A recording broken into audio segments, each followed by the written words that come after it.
Bonsoir, jeudi 23 avril, bienvenue si vous nous rejoignez pour cette nouvelle édition spéciale sur TV78.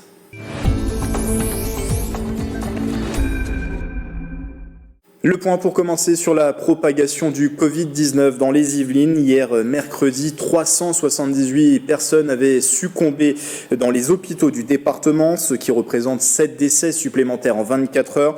Le nombre d'hospitalisations a légèrement réaugmenté, s'établissant désormais à 892. 131 personnes étaient en réanimation hier, soit 5 de moins en 24 heures. Et depuis le début de cette crise sanitaire, une donnée positive, 1208, le nombre d'Yvelinois revenus à domicile suite à une amélioration de leur état de santé. Les EHPAD, vous le savez, sont grandement touchés par le virus avec des résidents et personnels concernés et pas forcément testés. En conséquence, avec l'Agence régionale de santé, le département des Yvelines lance une campagne de dépistage au sein des 90 maisons de retraite du territoire. Elle s'adresse en priorité aux établissements n'ayant pas eu l'occasion de tester leurs seniors et professionnels. Pour constituer leur équipe médicale, 20 personnes ont été recrutées.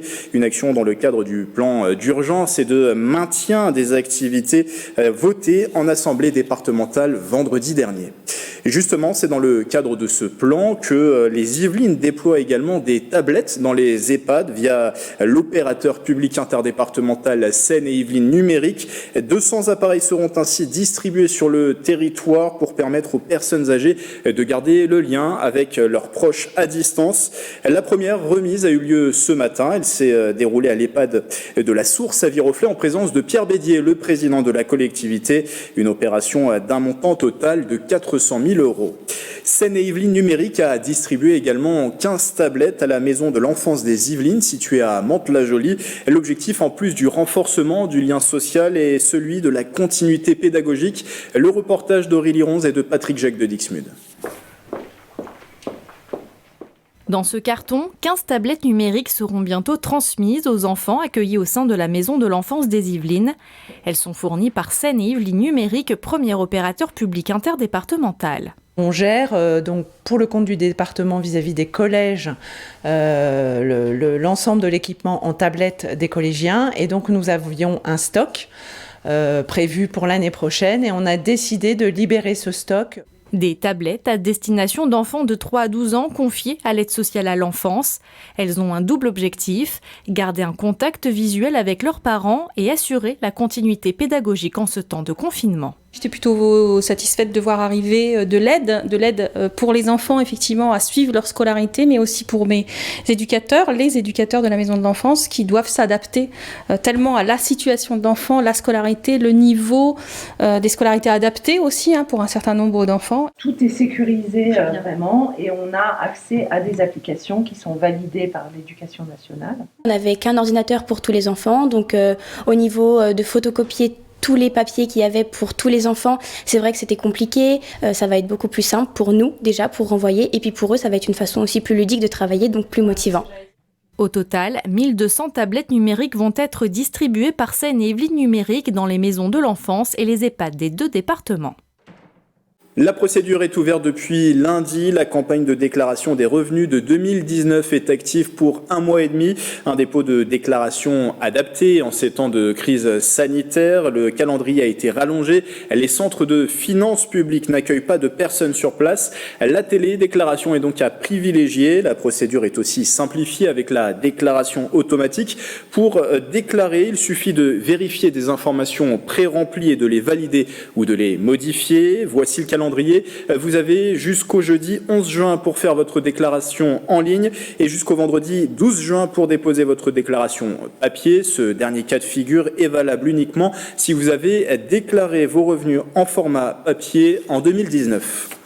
38e jour de confinement, une période qui devrait durer jusqu'au lundi 11 mai avec la réouverture ensuite progressive des commerces. Les restaurants ne sont pas pour autant concernés. Aucun calendrier n'a été communiqué pour l'heure. Pour éviter les pertes alimentaires et financières, certains établissements misent donc sur la vente à emporter. C'est le cas de ce restaurant à Montigny-le-Bretonneux. Le reportage de Mathilde Demilly et de Patrick Jacques de Dixmude. Au menu ce midi pour ce vétérinaire qui travaille à 2 pas, c'est repas mauricien au drive qui vient d'être installé au restaurant L'Île au Coco. Super, merci beaucoup. Bon, Après, quand vous retournez vers 2h quand je finirai de bosser parce que j'ai du boulot jusqu'à 2h30. Je venais souvent manger ici quand j'avais pas le temps. Et là, le fait qu'elle rouvre, pour nous, c'est quand même très très pratique. Parce que des fois, on n'a pas le temps. Des fois, vous voyez, là, j'ai une urgence, je vais avoir 10 minutes pour manger. Et ça me permet d'avoir quelque chose à proximité et en plus qui est bon. Parce que c'est vrai que c'est toujours bon ici. Après plusieurs semaines de fermeture, impossible pour cette gérante de ne pas rouvrir son restaurant. Avant d'organiser des ventes à emporter, elle a d'abord livré des repas au personnel soignant de l'hôpital privé de l'Ouest parisien à Trappes et dans certains commissariats. Quand je vois le président annoncer que le confinement va rallonger jusqu'à 11, je dis là, c'est pas possible. Il faudra que je fasse quelque chose parce que je vais vous dire une chose, c'est vrai, dans la restauration, ça sort, mais ça rentre pas. Voilà, le problème, c'est qu'il y a tout à payer. Alors, vous voyez, je dis là, ça commence à m'inquiéter. Et là, je dis oui, je sais, parce que j'ai la licence pour le drive. Et ce que j'ai fait, je dis, je vais mettre en place le drive. Pour essayer de combler les pertes financières, la gérante est dans l'obligation d'ouvrir son restaurant 7 jours sur 7 avec une carte réduite et un prix fixe. Elle reçoit une trentaine de clients les jours les plus affluents. Je trouve que dans la semaine, c'est calme.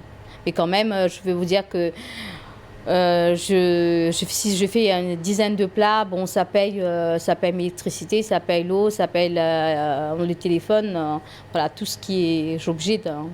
J'ai pas de choix. Sinon, on met la clé sous la porte, comme toutes mes collègues, comme on va dire le coiffeuse, enfin toutes les gens qui des petits commerces, quoi. Comme beaucoup de restaurateurs, Elodie Yenkia attend à présent les nouvelles annonces de l'État concernant la réouverture des commerces. Compliqué aussi en cette période de confinement de trouver un bureau de poste ouvert pour envoyer un courrier ou une carte à ses proches. Une entreprise située à Bois d'Arcy propose de le faire à votre place. Tout se passe en ligne sur le site Merci Facteur. Les détails de son fondateur, interrogé par Aurélie Ronce. Ça peut être du courrier convivial comme des cartes illustrées, ça peut être des photos, ça peut être aussi des courriers administratifs, des recommandés, etc.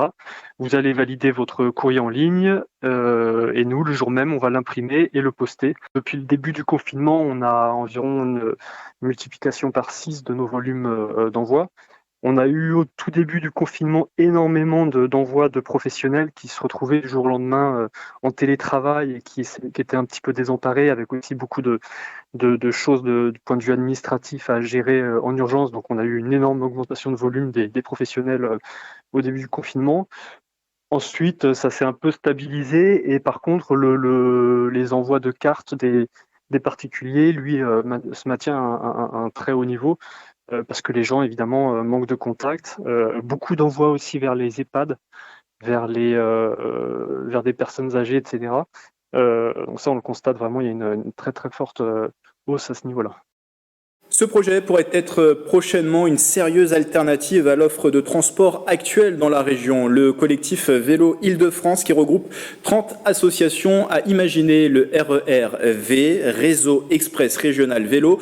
L'objectif, relier les pistes cyclables existantes pour en faire un tout continu, sécuritaire et confortable pour l'usage du vélo partout sur le territoire. La région vient d'annoncer son engagement à hauteur de 60% du projet. 300 millions d'euros seront ainsi mobilisés pour le RER-V. L'idée de prévoir une mise en œuvre anticipée du réseau pour proposer une solution de déplacement sûre dans le cadre de la période de déconfinement. Écoutez le porte-parole du collectif Vélo Île-de-France. Chaque seconde est comptée, nous sommes vraiment pied d'œuvre d'heure en heure. En fait, la bonne nouvelle, c'est que le RER-V pour la région a été acté et là, on va le réaliser sous forme temporaire. On appelle ça d'ailleurs le temporaire V et il nous reste quelques jours, quelques semaines jusqu'au 11 mai où on a encore la possibilité de les mettre en place de façon relativement facile parce que le trafic motorisé a chuté de 90%. Nous devons absolument mettre en place une carte qui va très très rapidement indiquer à tous les habitants où ils peuvent se déplacer en sécurité, à vélo. On a choisi avec nos spécialistes et la région des itinéraires qui vont le long des axes de transport public les plus saturés. Et là, je pense au RER A, B et D et aussi la ligne 13 du métro. Et c'est donc là, surtout en priorité, que nous allons mettre en place des itinéraires cyclables, des pistes cyclables temporaires pour permettre aux habitants de découvrir leur chemin à vélo et de le faire avec une distanciation sociale appropriée. Prochaine étape, financer les 40 derniers pourcents du projet. Le collectif espère la mobilisation de la métropole du Grand Paris et des départements. La crise sanitaire impacte aussi le tissu associatif avec un arrêt partiel, voire total des activités des bénévoles qui sont également en confinement. À 50 ans en Yvelines, qui recense 3200 associations sur le territoire, le service dédié reste actif via la plateforme association.sky.fr. Elle recense toutes les informations juridiques, renseignements également administratifs, des guides pratiques et des vidéos, et guides de survie pendant le confinement, mesures d'appui à l'activité, des formations en ligne gratuites et des appels à projets sont également disponibles sur la plateforme. Et pourquoi ne pas profiter de ce confinement pour créer votre junior association? C'est ce que propose la Maison des Jeunes et de la Culture à l'usine à chapeau de Rambouillet. Ce dispositif national s'adresse aux jeunes de 11 à 18 ans. Aurélie Ronce, vous en parlez justement avec votre invité. Nous sommes avec Julie Manon, bonsoir. Bonsoir. Vous êtes animatrice jeunesse et relais départemental des juniors associations. Nous sommes également avec Alexandre Adarjan-Jordao, bonsoir. Bonsoir. Vous êtes animateur social chargé du développement des juniors associations. Alors vous travaillez au sein de la MJC, la Maison des Jeunes et de la Culture de l'usine à chapeau à Rambouillet. Et dans le cadre de la situation actuelle, eh bien, vous avez lancé le projet Une junior association pendant ton confinement. Alors bien sûr, on va parler de ce projet dans quelques minutes. Avant, est-ce que vous pouvez nous expliquer ce qu'est une junior association ? Alors, Junior Association, c'est un dispositif national qui permet à des jeunes de 11 à 18 ans de se constituer en groupe et de fonctionner comme une association de loi 1901. Donc avec des assurances et des garanties qui vont vraiment être similaires aux associations déclarées en préfecture. Et c'est sur l'ensemble du territoire des Yvelines, notamment pour les Yvelines ? Oui, en fait, ça fonctionne sur l'ensemble de la France et après on est répartis donc en relais départementaux. Et il faut savoir que sur les Yvelines, il y en a deux. Donc il y a l'usine à chapeau qui est relais départemental sur la partie rurale du territoire et la Ligue de l'enseignement qui va être relais départemental sur le reste, en fait. Alors Julie, maintenant, quel type d'association on retrouve ? Alors nous avons vraiment tout type d'associations et pour vous donner une petite ordre d'idée, on a à peu près 70% des juniors associations qui sont créées pour œuvrer dans le milieu de l'animation locale, que ce soit de leur quartier, de leur village, de leur groupe d'amis. Et puis on a à peu près 40% des JA qui sont axés sur le côté culturel, donc l'organisation d'événements, la création de pièces de théâtre, de comédie musicale. Et puis en troisième position, cette troisième position concerne vraiment tout ce qui va être séjour spécifique et organisation de week-end ou de séjour. C'est les trois grands domaines qui arrivent en haut du classement. Alors Alexandre, vous intervenez notamment au sein des établissements scolaires. Oui, c'est ça. En fait, c'est Julie vraiment qui est relais départemental. Moi, mon rôle, ça va plus être de promouvoir et de faire en sorte que le dispositif puisse être développé.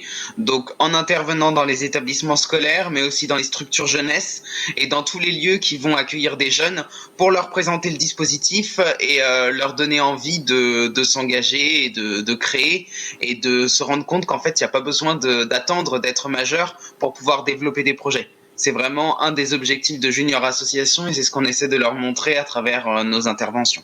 Alors aujourd'hui, vous accompagnez combien de Junior Associations ? On en a 12, je crois, si je dis pas de bêtises. Il y en a 2 qui viennent de nous rejoindre il y a très peu de temps et on est super contents parce que depuis le mois de janvier, ça a été assez explosif en termes de junior associations qui se constituaient, je veux dire. Et, 12, et on peut rajouter effectivement une dizaine qui est également accompagnée par la Ligue de l'enseignement si on parle à l'échelle du département entier. Alors j'imagine qu'avec le confinement, forcément c'est un peu plus compliqué, mais vous avez quand même lancé justement un projet. Est-ce que vous pouvez nous le présenter, Alexandre ? Oui, en fait, l'idée d'une JA pendant ton confinement, c'était de voir que on avait quand même un petit peu plus de temps libre a priori pendant ce confinement, puisqu'on était moins pris par toutes les activités qu'on peut avoir au quotidien, et donc c'était peut-être l'occasion pour les jeunes aussi de se poser, de prendre le temps de réfléchir à ce qu'ils avaient envie de faire, et puis peut-être de constituer un dossier puisque la première étape pour créer une junior association, c'est de remplir un formulaire en ligne, de réunir toute une série de documents. Donc en fait, tout ce temps administratif-là, c'est déjà quelque chose qui peut être fait malgré le confinement. Et Julie, vous avez notamment fait un Facebook Live au début du mois, justement pour parler de ce projet. Exactement. Alors oui, Alexandre nous a embarqués dans ce projet, qui était une première pour moi, mais effectivement c'était une présentation plutôt ludique sur les ondes. Donc ça a bien marché puisqu'on a eu pas mal de vues, une interaction puisque des jeunes qui nous posaient des questions en direct. Non, c'était une chouette expérience. Et vous allez en refaire peut-être ? Je pense qu'Alexandre va nous proposer ça. Oui, on espère pouvoir en refaire, peut-être même après le confinement, parce qu'on s'est rendu compte que c'était un outil et un format qui était quand même plutôt chouette. Mais bon, ça remplace pas le contact humain, bien évidemment, quoi qu'il en soit. Alors, juste une dernière question, j'allais dire question pratique. Si justement les jeunes nous regardent et veulent se lancer dans l'aventure d'une junior association, comment ça se passe ? Il y a un site internet, j'imagine. Exactement. Alors, ils peuvent se rendre sur le site du RNJA, donc qui est le réseau national des juniors associations. Donc, c'est juniorassociation.org, donc le tout au singulier. Dessus, ils vont avoir toute une série de documents qui vont leur permettre de découvrir un peu mieux le dispositif. Et s'ils ont des questions, ils peuvent nous écrire. Donc, que ce soit à nous ou à la Ligue de l'enseignement. Nous, on a une adresse qui est assez simple, c'est j.asso@usineachapeau.fr. Donc le tout sans accent, ils nous envoient un petit mail et puis nous on pourra répondre à leurs questions ou les réorienter vers les personnes qui pourront répondre à leurs questions. Évidemment, ils peuvent aussi retrouver le Facebook Live en replay sur la page du foyer de l'usine à Chapeau et là ils auront normalement une description beaucoup plus détaillée de ce qu'est le dispositif et de ce qu'ils peuvent faire avec une junior association. Merci en tout cas à tous les deux de nous avoir présenté ce dispositif. Merci à vous. Et merci à vous, Aurélie Ronze.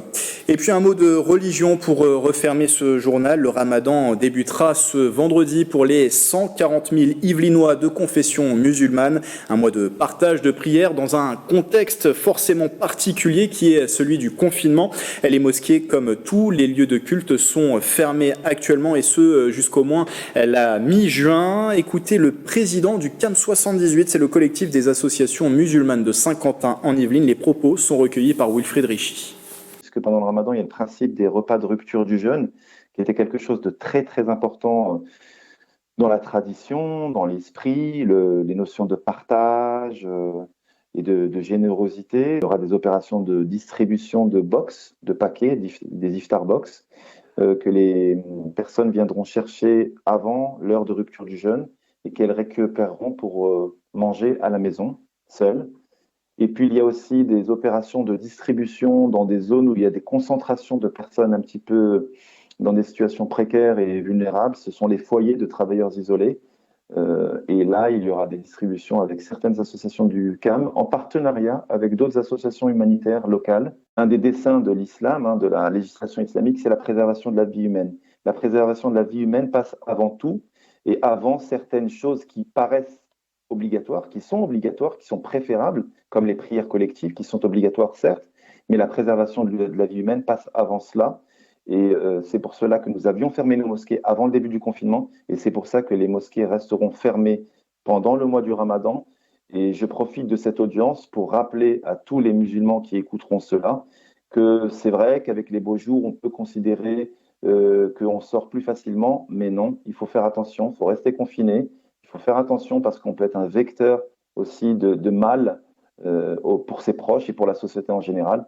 Donc, profitons-en pour faire une introspection, pour peut-être plus lire le Coran. Le mois du Ramadan est le mois de la lecture du Coran. Peut-être revoir nos pratiques religieuses, mais en tout cas pas de pratiques collectives. Et pendant ce Ramadan, le CAM 78 proposera également des vidéos pour les fidèles via les réseaux sociaux. Voilà, c'est la fin de cette édition spéciale. Merci de votre fidélité. Le replay est disponible sur notre site internet et notre application mobile. Restez chez vous et très belle soirée sur TV 78.